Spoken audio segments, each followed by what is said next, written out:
আপনারা সবাই কেমন আছেন? আশা করি সবাই ভালো আছেন। এদিকে আমিও ভালো আছি। কিছু কিছু মানুষের কারণে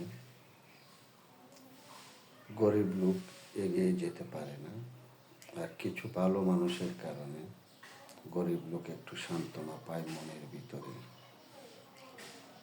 মানুষ মানুষকে ঘৃণা করে।